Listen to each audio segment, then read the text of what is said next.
Phone connection కావాలంటే ఏడాదో 2 ఏళ్ళలో పట్టడం, కనెక్షన్ తీసేయమంటే 3-4 నెలలు పట్టడం, ఆ తర్వాత మన డబ్బులు మనకు వస్తాయో లేదో తెలియనటువంటి సిచ్యుయేషన్స్ ఒకప్పుడు బిఎస్ఎన్ఎల్. దానివల్లే దాని సేవల మీద విరక్తి.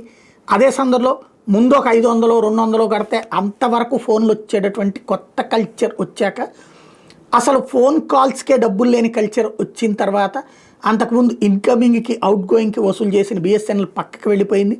అదేమీ లేని కొత్త వ్యవస్థలు సక్సెస్ అవుతూ వచ్చినాయి. ఇప్పుడు అలాంటి బిఎస్ఎన్ఎల్ని శాంతం మూతబడుతోంది అన్నటువంటిది 2007 తర్వాత కష్టాలు నష్టాల్లోకి వెళ్ళినటువంటి బిఎస్ఎన్ఎల్ని దారికి తెచ్చినటువంటి బాధ్యత సింధియాని ఒప్పుకోవాలి.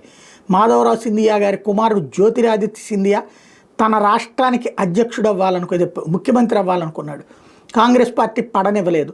చివరికి ఆ కాంగ్రెస్ రాజకీయాలతో విరక్తి చెంది తనకు మద్దతు ఇచ్చే 25 మంది ఎమ్మెల్యేలతో కలిసి భారతీయ జనతా పార్టీలో చేరి ఆ తర్వాత తను కేంద్ర మంత్రి పదవి అందుకున్నారు. ఒకప్పుడు కాంగ్రెస్లో కూడా కేంద్ర మంత్రి.